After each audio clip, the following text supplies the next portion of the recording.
سلام دوستان، خوبی؟ وقتتون بخیر. یه تایم کوتاه دیگه بذاریم روی جنگو چنل و یه خورده بیشتر ازش یاد.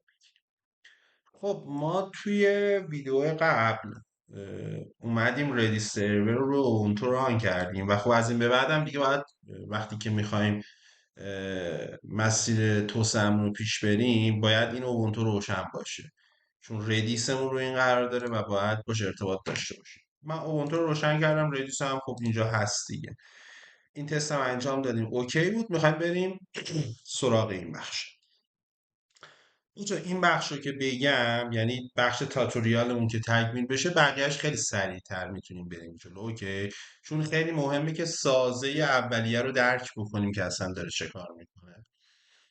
یه چیزی اول بگم یه نکته وجود داره تو این قسمت. ما این پروسه چتمون به دو صورت انجام میشه. یکی به صورت سینکرونوس انجام میشه، یکی به صورت asynchronous. درسته؟ ببین حالت سینکرونوسش چجوریه. من و یه نفر دیگه که دوتا چنل داریم، یه گروه ایجاد میشه، چنل همون میاد توش. اینا رو صحبت کردیم جلسه قبل دیگه. با هم چت میکنیم و پیام های مسیج باکس همدیگه رو میبینیم. وقتی که ما دوتا داریم با هم چت میکنیم، آقای X همزمان، ببین همزمانی بین این دوتا وجود داره، ولی آقای X نمیتونه بره همزمان یک گروه دیگه ایجاد بکنه و اون چنل های خودش رو داشته باشه و بتونه با کس دیگه چت کنه. اوکی، یک همزمانی بین این و این الان وجود داره، اما این همزمانی دیگه وجود نداره. اوکی، این سینکرونوسه. سازه‌ای که داره میاد جلوی سینکرونوسه. خب به قول خودمون، البته توی این داکیومنت چون مراحل تاتوریال رو داره میاد جلو، میگه ببین خب سازه اصلی asynchronous باید باشه. اینجوری ببخشید asynchronous. درسته؟ سینکرونوس. میگه ببین شما وقتی که asynchronous میخوای کار بکنی، یعنی همون ویژگی که حالا وقتی که یک گروهی تشکیل میشه و دو نفر یا چند نفر با هم دارن چت میکنن، اون همزمان بتونه در یک گروه یا جاهای دیگه هم مشغول باشه. این حالت سینکرونوس میشد اولی، این ایسینکرونوس میشه. میگه ببین تمام سازوکار جنگ و چنلز ایسینکرونوسه. درست هم هست. خب میگه اما این تستی که ما الان میخوایم بنویسیم، سازه رو ببریم جلو و باش کار بکنیم، سینکرونوس داره انجام میشه. خب تست سینکرونوسه. خب میگه ببین برای اینکه این دیفالت هایی که همشون asynchronous هستن تو تبدیلشون کنی به سینکرونوس، برای اینکه بتونی کار کنی، تستتو بنویسی بیای جلو، یه ماژولی رو ایمپورت کرده به نام from ASGI reference یا ASGI ref.sync. ایمپورت کن async to sync رو. میبینید یعنی از asynchronous تبدیلش کن به synchronous. خب میگه اینو بیار و حالا تمام اون جاهایی که قرار تسک های asynchronous انجام بشه تبدیلشون بکن به synchronous، که تو این تست رو بنویسی، چک کنی اوکی باشه. اما تو بخش بعد، تو قسمت کانسومر، اگر ما بیایم نگاه کنید بذارید من نگاه کنم. اینجا بود، من داکیومنتش رو خوندم. آها، اینجا ببین توضیح داده در مورد asynchronous کار کردن و دیگه از اون async to sync استفاده نکرده و به صورت سینکرونوس کار کرده. درسته؟ حالا توی خود تتوریال هم اینو گفته، فکر میکنم تو پارت 3 باشه.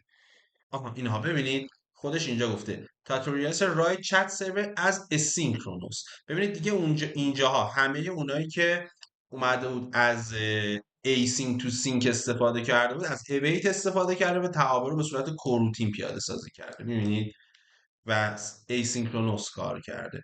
اما اینجا برای اینکه ما داکیومنت رو بیاریم جلو و بفهمیم چه اتفاقی داره میفته، میگه اینا به صورت دیفالت گوشش اینا ایسینکرونوس هستن. خب تو بیا ایسینک تو سینک رو بیار سینکرونوسشون کن، تستتو ببین چیه، بعد حالا تو بخش بعدی از حالت ایسینکرونوس استفاده میکنه. اوکی، پس این موضوعی که وجود داره چه اینو من براتون توضیح میدم. ما عینا این کد ببینید این یه حالتیه که ما بفهمیم چه کار داریم میکنیم، یه موقع هم اون حالتی که نفهمیم چه کار داریم میکنیم. گفته بیاره برو تو اپلیکیشن پد تو کانسومرت بود چت، برو تو کانسومرت اینا رو اونجا قرار باش. خب من حالت عادی باید بیام تو چت، بیام تو اون کانسومری که روز اول نوشتیم، اصلا کل اینو اینجا قرار بدم.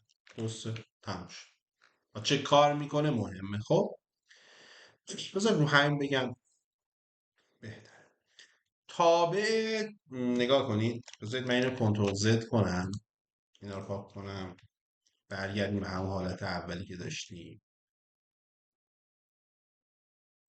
این جایی که بودیم. اوکی، من اینا رو کامنت کنم. ببخشید اینا رو، خب اینطوری میخوام اینا دم دستمون باشه برای اینکه ببینیم چی کار داریم میکنیم. این جدیده رو بیاریم. ببینید توی اون کانکشن اولیه هم اون سلف داد اکسپت گذاشته بودیم، دیسکانکت اون که پس بود و تابع رسیو اون که یه پیامی رو در نهایت میگرفت. اینو نوشتیم برای اینکه اگر خاطرتون باشه اون متد وب سوکت اون ارور نده و کارش انجام بشه. اما در ادامه میگه این چت کانسومر اولیه رو تابع کانکتش رو بیا به این صورت تغییر. حالا چی داره میگه؟ میگه ببین وقتی که من میام اون اپلیکیشن چت رو باز، هر چی که میخواد باشه، میزنم با حمید کار دارم. مگه این یک نیم نبود؟ روم نیم در اصل اینو ما تست کردیم دیگه، وقتی میرفتیم میزدیم تست میرفت به روم تست. حالا مثلا با حمید کار، درست شد، این ارسال میشد و من وارد اون چت دیالوگ باکس هم میشدم که اونجا میتونستم چت انجام بدم. اوکی، ببینید اینجا در اصل یه چنل داره ایجاد میشه. اوکی، یه صندوق پستی داره ایجاد میشه وقتی میگم با حمید کار دارم. پنل ها یه آیدی دارن که منحصر به فرد یا یونیک. اوکی، ارزم به حضور شما یه نیم هم داره که متناسب با این نیمیه که ما داریم بهش میدیم. اینو داشته باشید. نکته ای که وجود داره بهتون گفتم کل دیتاهای چت من در یه فضایی هم به نام اسکوپ نگهداری میشه. اوکی، ببینید میگه تابع کانکت رو به این صورت تغییر بده. یه متغیری تعریف کرده به نام self.roomName. اوکی، میگه بیا از داخل اسکوپ. اسکوپ چیه؟ یه دیکشنری، یه سری کلید و حالا به قول خودمون ولیو داره، میریم با هم میریم از کلید URLش URL root. پس طبیعتا اینجا یه کلیدی داره به نام URL root. دوباره گفته از کلید URL root کلید KWRZ، یعنی ولیو این هم یه دیکشنریه. درسته؟ گفته از کلید KWRZش که دوباره خودش یه دیکشنریه، یعنی URL root یک دیکشنریه که KWRZ رو داره. بعد دوباره گفته از تو اون کلید روم نیم، یعنی ببینید اینجوریه URL root ولیوش یه دیکشنریه که یه کلیدی داره به نام KWRX. درسته؟ که دوباره این ولیوش یه دیکشنریه که توش یه کلیدی داره به نام روم نیم. هدفش چیه؟ میگه میخوام اسم اون روم نیمه رو در بیارم. وقتی که میخوام کانکت بشم، کانکت یعنی چی؟ اپلیکیشن رو باز میکنم، میذارم من با حمید کار دارم. اوکی، میخوام پیامش بدم. تابع کانکت صدا زده میشه. تابع کانکت میاد اون اسم رو از تو اسکوپ URL root KWX روم نیم میکشتش بیرون. یه متغیر میگه تعریف کن به نام self دات روم گروپ نیم، حتما مقدارش این باید باشه. یه اف استرینگی گذاشته که اولش نوشته چت آندرلاین اون روم نیمی که حالا شما زدی همین. میگه اینو تعریف کن. اوکی، بیایید بریم اسکوپ رو با هم ببینیمش.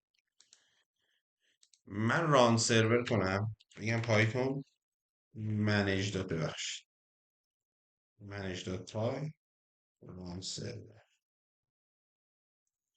اینجا رو نگاه کنید. من الان بیام تو اون 127 م اینجا مثلا میزنم حمید. درسته؟ اما قبل از اینکه اینتر رو بزنم مگه کانکشن صدا زده نمیشه؟ قراره این کارو بکنه. میخوام بگم قبل از اینکه همه این کارو بکنی پرینت کن برای من. پرینت کن سلف داد اون اسکوپر اطلاعات مربوط به همون چتمون پرینت کنه ببینیم اصلا توش چی داره. اوکی، من اینو اینتر میزنم، میره به یه رومی به نام حمید، یعنی من با حمید کار دارم. اینجا رو نگاه کنید، ببین اینها، این اون اسکوپ هست، ببین یه دیکشنریه با یه سری اطلاعات توشه. گفته چه کلیدی، اینجا رو من بیام بذارید یه ذره اینو بیاریم پایین تر، اینم یه ذره هم بزرگ کنیم شما بهتر ببینید. اوکی. گفته چه کلیدی؟ سلف دات اسکوپ کلید URL روت. نگاه کنید URL روت، ببخشید زدم URL روت، URL روت این هاشش.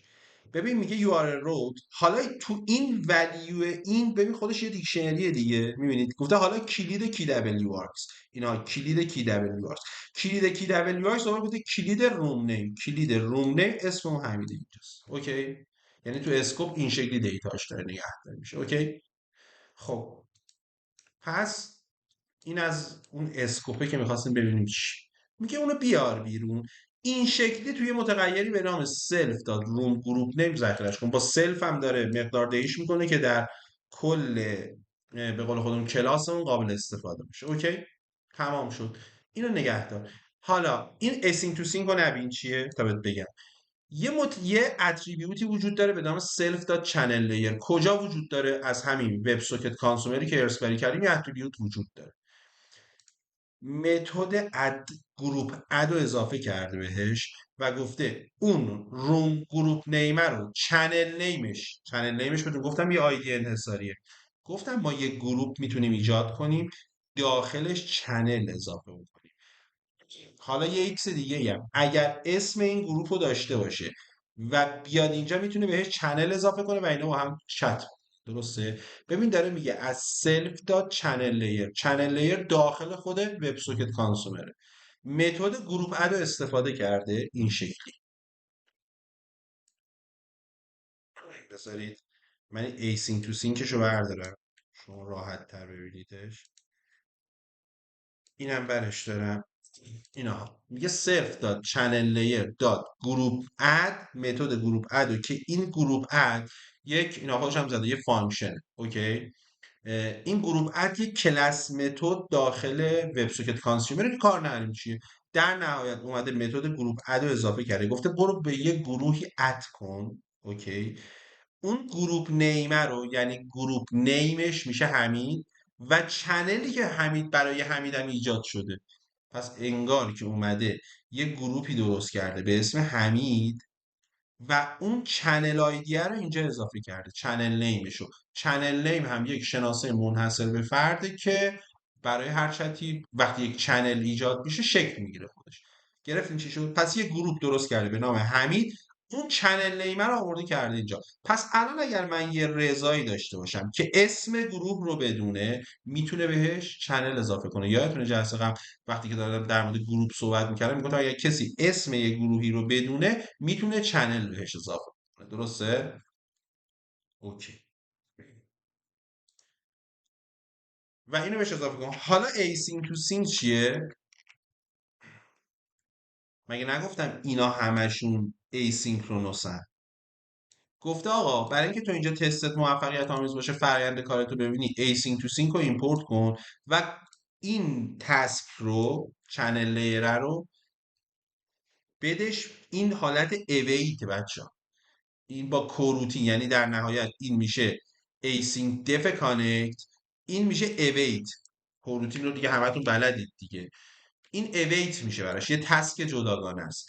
حالا این حالت دیفالتش await دیگه، یعنی کوروتین داره asynchronous داره انجام میشه. درسته. میگه فعلا بدش به async to sync، این سینکرونوس بشه تو بتونی کاراتو انجام بدی، بعد برش میداریم. حالا اوکی.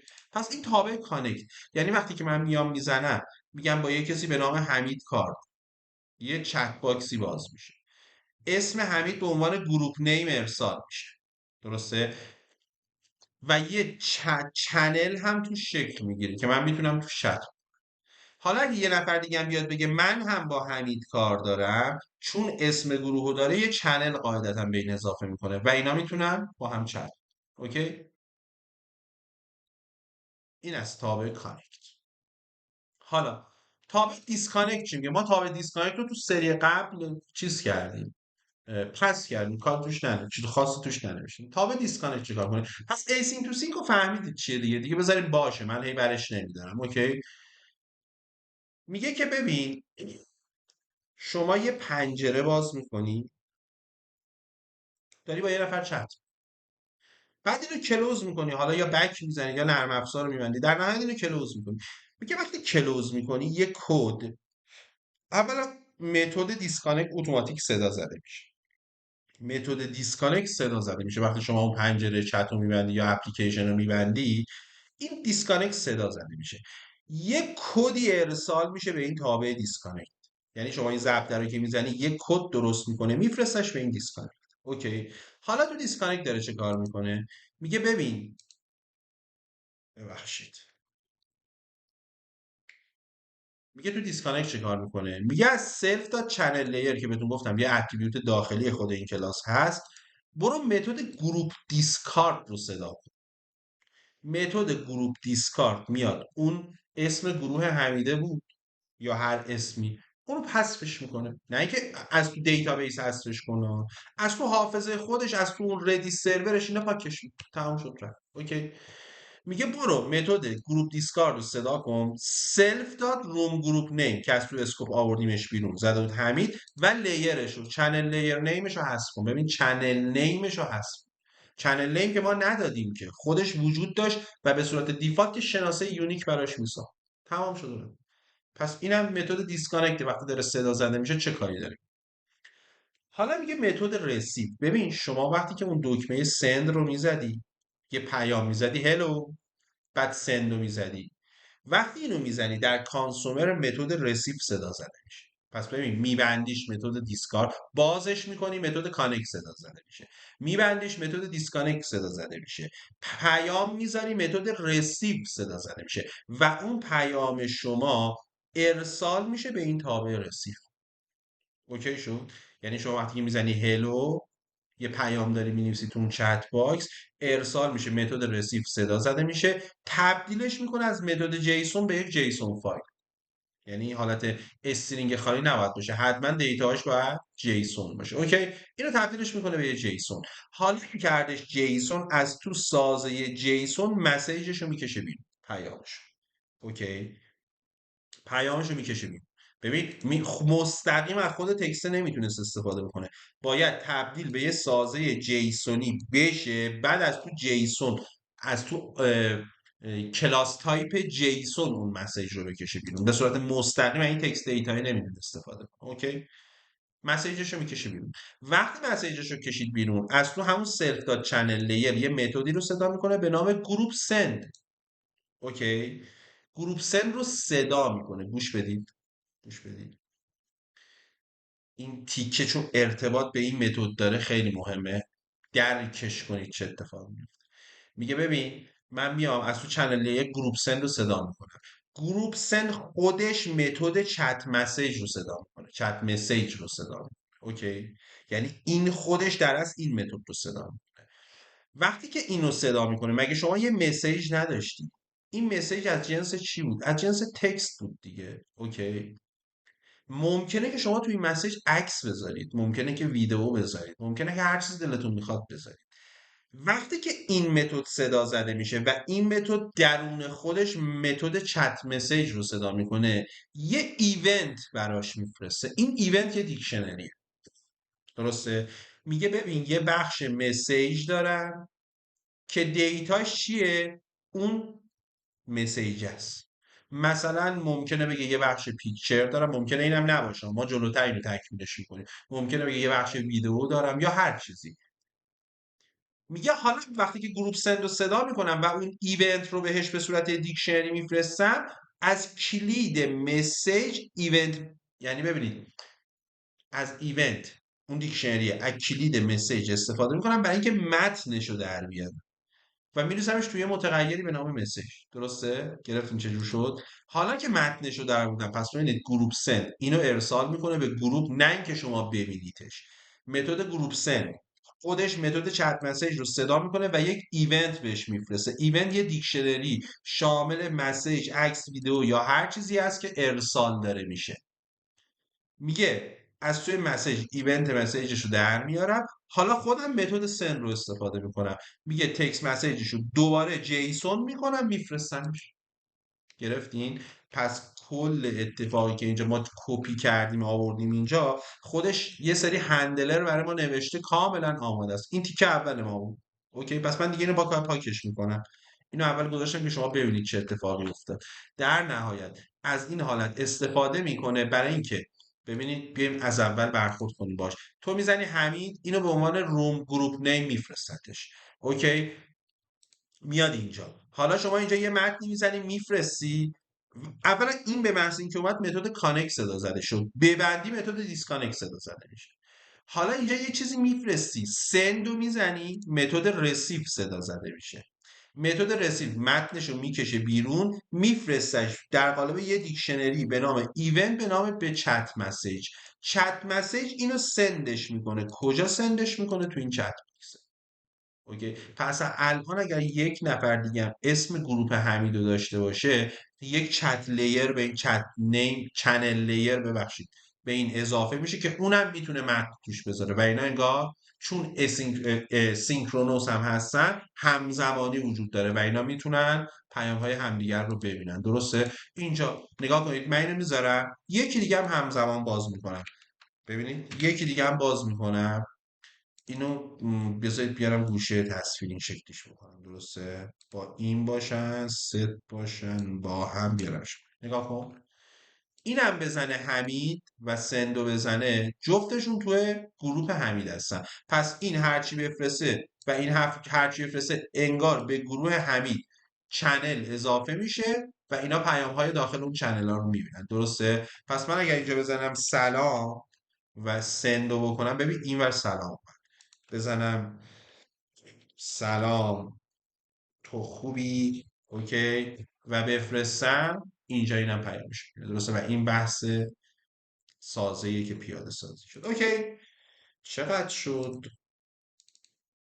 21 دقیقه. هر کاری میکنم کوتاه باشه دوستان نمیشه دیگه. دوره تخصصی واقعیتش من دارم سعی میکنم که کامل بهتون بگمش. میشه خیلی سرسری از روش عبور کرد، ولی خب دوست دارم لااقل سازوکارش رو یاد بگیرید، بتونید باش کار بکنید. اوکی، تا اینجا داشته باشیم. من بیام اینجا ببینیم میخوایم بریم بعدش کجا. توی تتوریال این قسمت تموم میشه. ببین بعد اینجا دیگه خودش توضیح داده این متغیر چه کار داره میکنه، این داره چه کار میکنه، خیلی هم قشنگ توضیح داده. اوکی، اکسپت داره چه کار میکنه، لیو گروپ داره چه کار میکنه و همه اونا رو اینجا توضیح داده. خودش هم در نهایت گفته ران سرور کنید و اگر ببینیم بخش تتوریال قسمت 2 تمومه. در بخش قسمت 3 تتوریال در مورد اسینکرونوس کردن صحبت کرده که من فکر میکنم این قسمت رو خیلی سریع بریم جلو. و بخش 4 هم که میشه یونیت تستینگش که فعلا با یونیت تستینگش ما کار نداریم. از سلنیوم استفاده میکنه که اتوماتیک تستینگ، تست اتوماتیکش رو چجوری کار کنید. آره اینا ببین از سلنیوم استفاده میکنه که این خودش یه پروسه خیلی بزرگه دیگه. یونیت تستینگ شما کار نداره. اوکی، پس اینم از این بخش تتوریال. بخش 2 تکمیله. بعدم بخش 3 رو بگم تقریبا خیلی دستتون میاد که چی کار باید بکنید. سعی میکنیم دیگه به صورت جنرال این بخشا رو تون بریم جلو و این پروسه رو به سرانجام برسونیم. دمتون گرم. اگر میبینید و استفاده میکنید، اگرم نمیبینید که امیدوارم یه روزی وقت بذارید ببینیدش، سعی میکنم مطالب به درد بخوری بهتون بگم. وقت شما بخیر. خدا نگهدار.